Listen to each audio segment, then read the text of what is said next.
నమస్తే, welcome to news watch. ముందుగా headlines చూద్దాం. మిస్ ఇండియా ఫైనలిస్ట్ రింకీ మృతి. పవన్ కళ్యాణ్ ఫ్రస్ట్రేషన్ పీక్స్ చేరింది. రోజా సంచలన వ్యాఖ్యలు. మాజీ మంత్రి పత్తిపాటి పుల్లారావు కుమారుడు శరత్ అరెస్ట్. స్థానిక నాయకులకు టికెట్ ఇవ్వాలని టీడీపీ నాయకులు నిరసన. సోవియట్ యూనియన్ మాజీ ప్రధాని నికోలే రిస్కో కన్నుమూత. ధరణి గైడ్లైన్స్ జారీ చేసిన ప్రభుత్వం. సంక్షేమం పేరుతో పేదల సొమ్మును దోచుకున్న సర్కార్. రాష్ట్ర బీజేపీ అధ్యక్షురాలు పురంధేశ్వరి సంచలన కామెంట్స్. టీడీపీలో చేరేందుకు ముహూర్తం ఫిక్స్ చేసుకున్న ఎంపీ లవ్ శ్రీకృష్ణదేవరాయలు. ఇంగ్లాండ్తో 5వ టెస్ట్ భారత జట్టు ప్రకటన. WWE super star Michael Jones కన్నుమూత. ప్రముఖ ఫెమినా మిస్ ఇండియా ఫైనలిస్ట్ త్రిపురకు చెందిన రింకీ తుది శ్వాస విడిచారు. గత కొంతకాలంగా క్యాన్సర్ తో బాధపడుతున్న ఆమె చివరి వరకు పోరాడి కన్నుమూశారు. త్రిపురకు చెందిన రింకీ 2017లో మిస్ ఇండియా పోటీల్లో పాల్గొని ఫైనలిస్ట్ గా నిలిచారు. ఆ సమయంలో మానుష చిల్లర్ మిస్ ఇండియాగా కిరీటం గెలుచుకున్నారు. 2022లో బ్రెస్ట్ క్యాన్సర్ బారిన పడిన ఈమె అప్పటి నుంచి ఈ వ్యాధికి ట్రీట్మెంట్ తీసుకుంటున్నారు. అయితే క్యాన్సర్ కాస్త ఊపిరితిత్తులు తలకు వ్యాపించింది. ఆమె చివరి వరకు పోరాడి కన్నుమూశారు. ఈ విషయాన్ని మిస్ ఇండియా ఆర్గనైజేషన్ ధృవీకరించింది. రింకీ మృతి పట్ల అభిమానులు ఆవేదన వ్యక్తం చేస్తున్నారు. పలువురు సోషల్ మీడియా వేదికగా సంతాపం తెలుపుతున్నారు. జనసేన అధినేత పవన్ కళ్యాణ్ ఫ్రస్ట్రేషన్ పీక్స్ చేరిందని మంత్రి రోజా ఎద్దేవా చేశారు. సీఎం జగన్, పవన్ కళ్యాణ్ ఒకేసారి పార్టీలు పెట్టారని, కానీ జనసేన బలోపేతం కాకపోవడానికి ఎవరు కారణమని ఆమె ప్రశ్నించారు. ఆవేశానికి అరుపులకు ఓట్లు పడవని పవన్ తెలుసుకోవాలన్నారు. అలా అయితే ఆర్ నారాయణమూర్తి ఎప్పుడో ప్రధానమంత్రి అయ్యేవారిని రోజా సూచించారు. ప్రజలకు తమరు ఏం చేయబోతున్నారనేది ముందు చెప్పాలని సలహా ఇచ్చారు. అధికారం చేపట్టాలనే లక్ష్యంతో ప్రతిపక్ష పార్టీ నాయకుడిగా ఏం చేశావనేదే ప్రజలు గమనిస్తారని తెలిపారు. జగన్ పార్టీ పెట్టి 151 సీట్లు సాధించి తిరుగులేని ముఖ్యమంత్రి అయ్యారని, కానీ పవన్ కళ్యాణ్ మాత్రం 2 చోట్ల ఓడిపోయారని మంత్రి రోజా ఎద్దేవా చేశారు. ఓ పార్టీ ప్రెసిడెంట్ గా ఉండి 24 సీట్లకే పరిమితం కావడం సిగ్గుచేటని మంత్రి రోజా విమర్శించారు. ఇప్పటి వరకు జనసేన బూత్ మండల కమిటీ నిర్మాణ పనులు చేయలేదని వ్యాఖ్యానించారు. 30 సీట్లు కూడా తెచ్చుకోలేని పవన్ చంద్రబాబు కాళ్ల వద్ద పనిచేస్తూ జనసైనికులను తాకట్టు పెడుతున్నారని మంత్రి రోజా మండిపడ్డారు. మాజీ మంత్రి పత్తిపాటి పుల్లారావు కుమారుడు శరత్ ను పోలీసులు అరెస్ట్ చేశారు. జీఎస్టీ ఎగవేశారన్న ఆరోపణలతో ఆయనపై మార్చవరం పోలీసులు కేసు నమోదు చేశారు. విచారణ జరిపిన పోలీసులు శరత్ ను అరెస్ట్ చేశారు. అయితే శరత్ అరెస్టు స్థానిక టీడీపీ నేతలు ఖండించారు. ఎన్నికలు వస్తున్న సమయంలో పోలీసులతో కుమ్మక్కే అధికార పార్టీ నేతలు కావాలని టీడీపీ నేతలను అరెస్ట్ చేస్తున్నారని ఆరోపించారు. శరత్ ను వెంటనే విడుదల చేయాలని డిమాండ్ చేస్తున్నారు. కాగా టీడీపీ తరపున చిలకూపేట అభ్యర్థిగా శరత్ తండ్రి పత్తిపాటి పుల్లారావును అధినేత చంద్రబాబు ప్రకటించారు. తెలుగుదేశం సీనియర్ ఎస్సీ నాయకులు ఎన్నో ఏళ్లుగా పార్టీ కోసం కష్టపడుతుంటే స్థానికంగా ఉన్న నాయకులు కాకుండా సరిపిల్ల రాజేష్ కి పార్టీ టికెట్ ఇవ్వడంపై తీవ్ర ఆగ్రహం వ్యక్తం చేస్తూ స్థానిక నాయకులకు టికెట్ కేటాయించాలని టీడీపీ నాయకులు నిరసన వ్యక్తం చేశారు. ఇదే విషయంపై ఐనవిల్లి మండలంలో TDP SC leader Manepalli ex sarpanch Gogi Ramesh మాట్లాడుతూ, గత ఎన్నో ఏళ్లుగా పార్టీ కోసం కష్టపడ్డామని, పలుమార్లు స్థానికులకే టికెట్ ఇవ్వాలని అధిష్టానం దృష్టికి తీసుకువెళ్లడం జరిగింది. స్థానికులు కాదని ఇతరులకు ఇవ్వడం పట్ల చాలా బాధాకరమని అన్నారు. మాలో ఎవరికి ఇచ్చినా గెలిపించి చంద్రబాబు నాయుడు కానుకగా ఇస్తామని ఆశాభావం వ్యక్తం చేశారు. ఇప్పటికైనా అధిష్టానం ఆలోచించి సరైన నిర్ణయం తీసుకోవాలని కోరారు. అలనాటి సోవియట్ యూనియన్ కు ప్రధానిగా బాధ్యతలు నిర్వర్తించిన నికోలే రిస్కో ఇవాళ తుది శ్వాస విడిచారు. సోవియట్ యూనియన్ ఆర్థికంగా పతనమవుతున్న తరుణంలో ఆ పతనాన్ని అడ్డుకోవడానికి రిస్కో సాయశక్తులా శ్రమించారు. మిఖాయిల్ గోర్బచోవ్ దేశాధినేతగా ఉన్నప్పుడు 6 ఏళ్ల పాటు ఆయన ప్రధానిగా బాధ్యతలు నిర్వహించారు.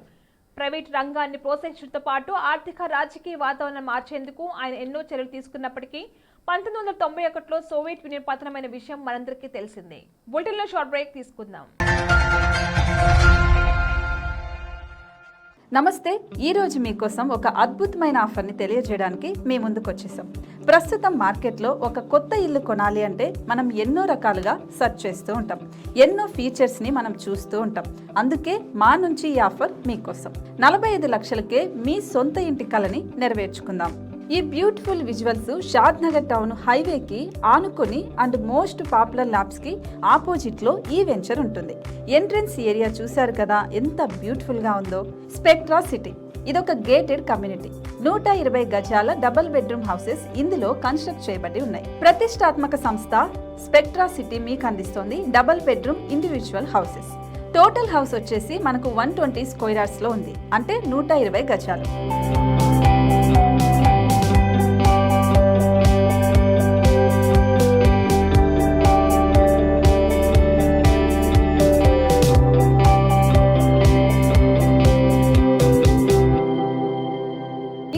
ఆలస్యం, మన ఇంటిని చూసేద్దాం రండి. ఇక్కడ చూశారు కదా, మనకు ఎంట్రన్స్ లోనే హాల్ ఉంటుంది. హాల్ అనేది 15x16 ఇంచెస్ లో ఉంటుంది. ఇప్పుడు చూస్తున్నట్లయితే మాస్టర్ బెడ్రూమ్. ఈ మాస్టర్ బెడ్రూమ్ అనేది మనకు 12x10 ఇంచెస్ వస్తుంది. దీనికి అటాచ్డ్ బాత్రూమ్ కూడా ఉంటుంది. ఇప్పుడు చూస్తుంది సెకండ్ బెడ్రూమ్. ఇది కూడా 12x10 ఇంచెస్ వస్తుందండి. ఈ బెడ్రూమ్ కి నెక్స్ట్ మనం ఇప్పుడు కిచెన్ లోకి ఎంటర్ అయిపోతున్నాం. కిచెన్ అయితే ఈక్వల్ ఇంచెస్ లో ఉంది. 8.5x8.5 విస్తీర్ణంలో ఉంది. అండ్ ఈ వరండా టెర్రస్ పైకి దారి కూడా ఉంది.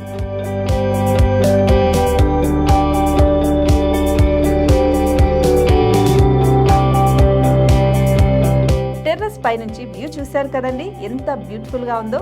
ఇలాంటి ప్రశాంతమైన వాతావరణం అనేది మనకు సిటీ నుంచి 38 కిలోమీటర్ల దూరంలోనే ఉంటుంది.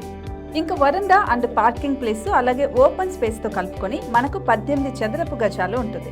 ఓపెన్ స్పేస్ తో 102 చదరపు గజాల కన్స్ట్రక్షన్ తో ఈ ఇల్లు డిజైన్ చేయబడి ఉంది.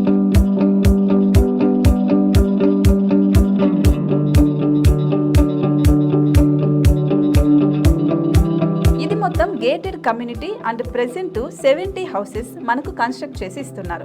అందులో 45 హౌసెస్ మాత్రం సేల్ అయిపోయాయి. ఇంకా 25 మాత్రమే ఉన్నాయి. అలాగే లిమిటెడ్ ఎడిషన్స్ మాత్రమే ఉన్నాయి. హైవే రోడ్డు నానుకొని తూర్పు పడమర ఫేసింగ్ కి నిర్మాణమై ఉంటాయి. షాద్ నగర్ లో MSN ల్యాబ్ కి ఎదురుగా ఉంది ఈ డబుల్ బెడ్రూమ్ ఇండిపెండెంట్ హౌసెస్. మిమ్మల్ని ఆహ్వానిస్తున్నాయి. మనకి వెంచర్ ఓవరాల్ గా ఎగ్జిట్ నెంబర్ 16 నుంచి 38 కిలోమీటర్లు వస్తుంది. అలాగే కొత్తూరు జంక్షన్ నుంచి 15 కిలోమీటర్స్ మాత్రమే ఉంటుంది. షాద్ నగర్ మున్సిపాలిటీ పరిధిలో నేషనల్ రిమోట్ సెన్సింగ్ కి ముందే ఈ వెంచర్ ఉంటుంది. నగర కాలుష్యానికి దూరంగా స్వచ్ఛమైన ప్రకృతికి దగ్గరగా రూపుదిద్దుకున్న సుందరమైన డబుల్ బెడ్రూమ్ ఇండిపెండెంట్ హౌసెస్ ఇవి. ఇప్పుడు సొంతం చేసుకోవడానికి సంసిద్ధంగా ఉన్నాయి. కేవలం 45 లక్షలకే సరసమైన ధరలతో మిమ్మల్ని ఆహ్వానిస్తున్నాయి. ఇంకెందుకు ఆలస్యం, కింద స్క్రోల్ అవుతున్న నెంబర్ కి డయల్ చేయండి. వెంటనే సైట్ విజిట్ స్లాట్ ని బుక్ చేసుకోండి. మీ సొంతింటి కలని నెరవేర్చుకోండి. Back to news. ధరణి మార్గదర్శకాలను తెలంగాణ రాష్ట్ర ప్రభుత్వం జారీ చేసింది. ధరణి సమస్యల పరిష్కారానికి అధికారుల ప్రభుత్వం బదలాయించింది. తహసీల్దార్ ఆర్డీఓలకు అధికారులను బదలాయించింది. జిల్లా స్థాయి అధికారులు CCLAలకు అధికారాలను బదలాయిస్తున్నట్లుగా మార్గదర్శకాల్లో పేర్కొంది. ఏ స్థాయి అధికారికి ఎలాంటి అధికారులు ఉంటాయో మార్గదర్శకాల్లో వెల్లడించింది. సంక్షేమ పేరుతో ప్రభుత్వం పేదల సొమ్మును దోచుకుంటుందని రాష్ట్ర బీజేపీ అధ్యక్షురాలు పురంధేశ్వరి ఆరోపించారు. ఇవాళ మీడియాతో మాట్లాడుతూ రాష్ట్రంలో ప్రజా సమస్యలపై గలమెత్తిన ఏకైక పార్టీ బీజేపీ అన్నారు. సార్వత్రిక ఎన్నికలు దగ్గర పడుతున్న తరుణంలో ప్రజలంతా కేంద్ర ప్రభుత్వం అమలు చేస్తున్న పథకాలను గుర్తించాలన్నారు. ఏపీలో కొంతమేర అభివృద్ధి జరుగుతుందంటే అందుకు ప్రధాని మోడీయే కారణమని అన్నారు. ప్రతి బీజేపీ కార్యకర్త కూడా జాతీయ స్థాయిలో బీజేపీ చేసిన అభివృద్ధి పనులు ప్రజల చెంతకు తీసుకెళ్లాలని అన్నారు. సీఎం జగన్ పాలన రాష్ట్రంలో అవినీతి పెరిగిపోయిందని అన్నారు.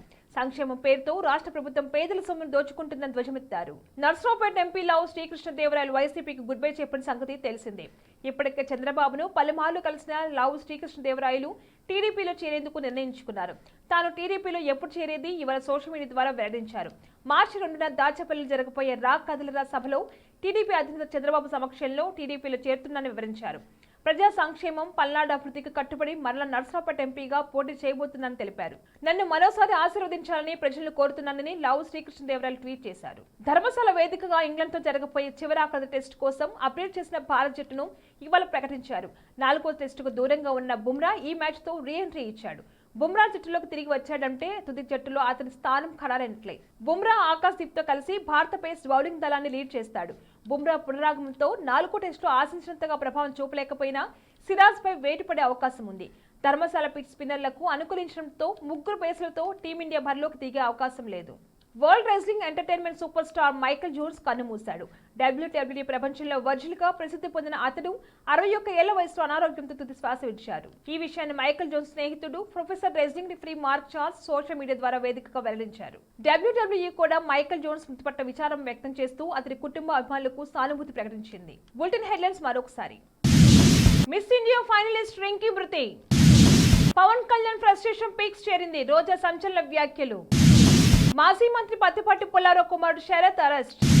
స్థానిక నాయకులకు టికెట్ ఇవ్వాలని టీడీపీ నాయకులు నిరసన. సోవియట్ యూనియన్ మాజీ ప్రధాని నికోలే రిస్కో కన్నుమూత. ధరణి గైడ్లైన్స్ జారీ చేసిన ప్రభుత్వం. సంక్షేమం పేరుతో పేదల సొమ్మును దోచుకున్న సర్కార్. రాష్ట్ర బీజేపీ అధ్యక్షురాలు పురంధేశ్వరి సంచలన కామెంట్స్. టీడీపీలో చేరేందుకు ముహూర్తం ఫిక్స్ చేసుకున్న ఎంపీ లావు శ్రీకృష్ణదేవరాయలు. ఇంగ్లాండ్తో 5వ టెస్ట్ భారత జట్టు ప్రకటన. WWE super star Michael Jones కన్నుమూత. ఇవి వాళ్ళ bulletin updates. Keep watching News watch.